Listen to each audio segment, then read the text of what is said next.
Okay લીલા, listen. કંઈ પણ ખોટું થયું તો એના માટે કંપની પોતે જવાબદાર રહેશે. I hope you take care of it. All right. Thank you. બોલો ભાઈ, હું લીલા સાથે વાત કરી રહી હતી. જો તું લીલા હારે ખાલી બિઝનેસની વાતોમાં લાગી રહે ને તો આ ઘરમાં થોડા દિવસમાં આપણો કોઈ બિઝનેસ બાકી નહીં રહે. કેટલી વાર કીધું શમીએ, આપણે જે કરવું હોય એ વાસ્તુ મુજબ જ કરવું જોઈએ. કેટલીક વસ્તુઓ એ ટાઈમે વિચિત્ર લાગશે, પણ આગળ કોક સંકટ આવે તેનું સમાધાન પણ ત્યાં જ મળશે. પણ તે હું કર્યું, તે બધું નજરઅંદાજ કરી દીધું. અને હવે જો તે વાસ્તુ પર કોઈ ધ્યાન ના આપ્યું ને તો ભૂલ થશે. અને તારી આ જ ભૂલના કારણે પેલી ગીતા નોમની પનોતી ચોંઈ જશે ને આપણી પાછળ જ રહેશે. અને આની પાછળ તારી જ જવાબદારી હશે. હવે એવું તો શું થઈ ગયું મોટા ભાઈ? ક્યારની જોઉં છું તમે ગુસ્સામાં કેટલું બધું બોલી ગયા છો. હવે એ ગીતાએ શું કરી નાખ્યું છે? આ ઘરના લોકોને એના પર વિશ્વાસ કરવા માટે મજબૂર કરી રહી છે. વિજયને પોસલાવી રહી છે અને આપણે કોઈ કરશું નહીં તો આપણને કટોરો પકડાઈ દેશે. પહેલા તો ગીતા વિજયને પ્રેમ કરવાનું તો છોડ, ગીતા વિજયની હોમે નહોતી જોતી બુન. પણ હવે લાગે છે તો ગીતા વિજયના પ્રેમમાં પડી જઈશ બુન.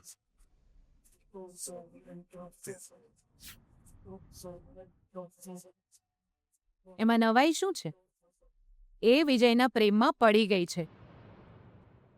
એ તો એ બંને જ્યારે એકબીજાનો હાથ પકડીને ઘરમાં આવ્યા ને ત્યારે જ મને સમજાઈ ગયું હતું. પછી મેં કોલેજ ફોન પણ લગાવ્યો હતો. ત્યાં પણ એમના લાંબા લચક પ્રપોઝલના સીન ચાલ્યા છે. શું થયું ભાઈ? સાંભળીને ટેન્શન થઈ રહ્યું છે? હું પણ જ્યારે આ રીતે ટેન્શનમાં બેઠી હતી ને ત્યારે કૂલ કૂલ કહીને તમે મને શાંત પાડતા હતા. ગીતા અને વિજયનું મિલન થાય એ તો તમારા હિસાબે સારી જ વાત છે ને?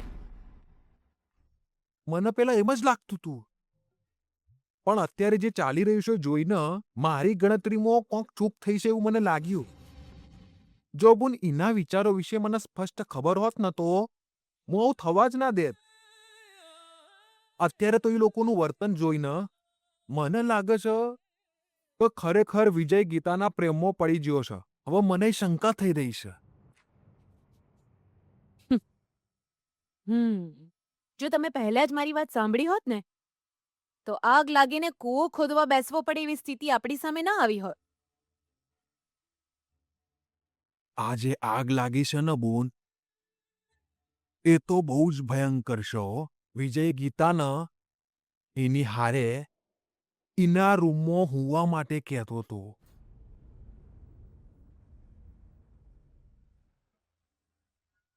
જો બંને કોક ભૂલ કરી બેઠા તો બુન. નો, એવું ન થવું જોઈએ. ગીતા અને વિજયના ખરેખર લગ્ન નથી થયા આવું કહીને ગીતાને ઘરમાંથી બહાર કાઢવાનું ઓપ્શન છે મારી પાસે. પણ જો એ બંને એક થઈ ગયા ને તો ગીતા આ ઘરમાં હંમેશા માટે અડ્ડો જમાવીને બેસી જશે. પછી એ મને હેરાન કર્યા કરશે. પ્લીઝ મોટા ભાઈ કંઈક તો કરો. ગીતા અને વિજય એક સાથે એક રૂમમાં ન રહેવા જોઈએ. કરીશ, કોક તો જરૂર કરીશ. બસ આટલું કરી દો ભાઈ. આમ પણ મેં તમારા જીજાજીના હાથમાં મારો ફોટો લાગવા નથી દીધો. બસ આ એક કામ તમે કરી દો.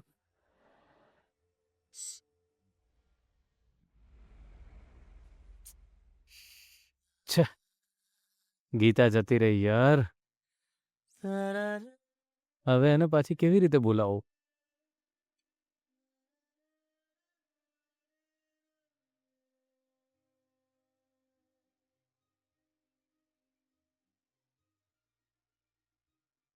પાછી બોલાવું ને તો પણ નહીં આવે.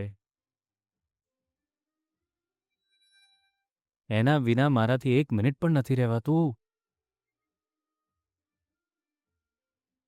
હા, આ પ્રેમીના હૃદયની વાત એની પ્રિયતમા સુધી પહોંચાડી જ દઉં છું. હાય ગીતા.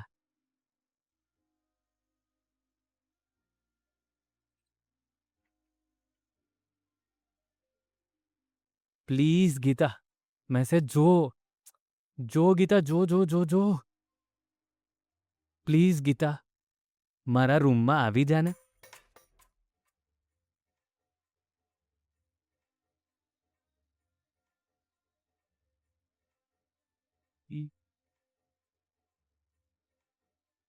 જો જો જો ગીતા, હજુ સુધી બ્લુ ટીક નથી આવી.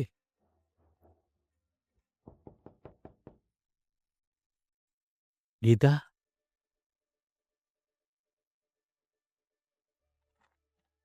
આ શું છે યાર? ગીતા, તું મેસેજ વાંચ્યા પહેલા જ મારા રૂમમાં આવી ગઈ.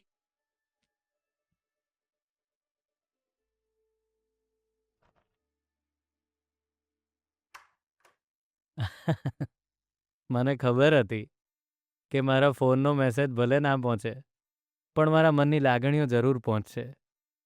વેલકમ ગીતા. વિજય. મામા, તમે? હા, હું શું? અ, મામા, અરે આ શું કરી રહ્યા છો તમે મામા? હું તો હોવા જઉં છું. મામા, પણ તમે મારા રૂમમાં કેમ આવ્યા છો? ઓ, કન્ફ્યુઝ થઈ ગયા લાગો છો. તમારો રૂમ સેકન્ડ ફ્લોર પર છે, વેસ્ટ ફેસ. એ ચૂપ બેસ, મને ખબર છે. ભૂલથી હું કોકના રૂમમાં આવી જાઉં એટલો ગોંડો સમજી રાખ્યો છે મને, હે? આ તારો રૂમ છે, મારો નહીં, મને ખબર છે, એટલે જ અહીંયા આવ્યો છું. અને આજે હું અહીં કોણ જ હોઈ જઈશ. હા, જા દરવાજો બંધ કર. મામા, મેં કહ્યું તને, જા દરવાજો બંધ કર. મામા પ્લીઝ. જા દરવાજો બંધ કર. પણ દરવાજો કેમ? તું પહેલા દરવાજો બંધ કર, પછી હું તને કહું છું. મામા, અરે મારા બાપ, જા દરવાજો બંધ કર. અરે મામા, તમે અહીં સુવા કેમ આવ્યા? ઓહ, તમારા રૂમમાં એસી કામ નહીં કરી રહ્યું હે. ચાલો હું ચેક એ કરું. અહીં આય, અહીં આય, અહીં આય જલ્દી. કહું છું સાંભળ. એસી ચકાચક કોમ કરે છે. મારા રૂમનું વાસ્તુ ઠીક નહીં, વાસ્તુની સમસ્યા છે. જો આજે રાત્રે હું ત્યાં સૂઈ જઈશ ને, તો મારી તબિયત ખરાબ થઈ જશે. એટલે જ હું તારા રૂમમાં હું આવ્યો છું. મને હેરાન ના કરીશ. ચૂપચાપ હોવા દે, ચલ જા. આહા. અરે મામા, આ વાસ્તુ વહેમ છે તમારો. એક જમાનામાં તમારાથી યમદેવ પણ ડરતા હતા, અને હવે તમે આ રીતે ડરીને મારા રૂમમાં સુવા માટે આવી ગયા છો, એનો શું મતલબ? પહેલા જ્યારે હું જવાન હતો ત્યારે હું સિંહ હતો. હવે મારા મોથે સફેદ વાળ અને કાળા વાળ મિક્સ થઈ ગયા છે. એટલે હું હવે ડરપોક જેવો લાગુ છું. હવે સિંહ તો છોડ, સિંહનું નોમ હોમળું તોય મારો પાયજામો ભીનો થઈ જાય છે. હવે હું ખાલી જ્યોતિષ શાસ્ત્ર પર વિશ્વાસ કરું છું. હવે તું મને ડિસ્ટર્બ ના કર. હું અહીં હોવા માટે આવ્યો છું, મને હોવા દે. શું વાત છે? આ બેડ તો બહુ જ મુલાયમ છે, મને બહુ સારું લાગી રહ્યું છે. મને તો બહુ સારી ઊંઘ આવશે એવું લાગે છે.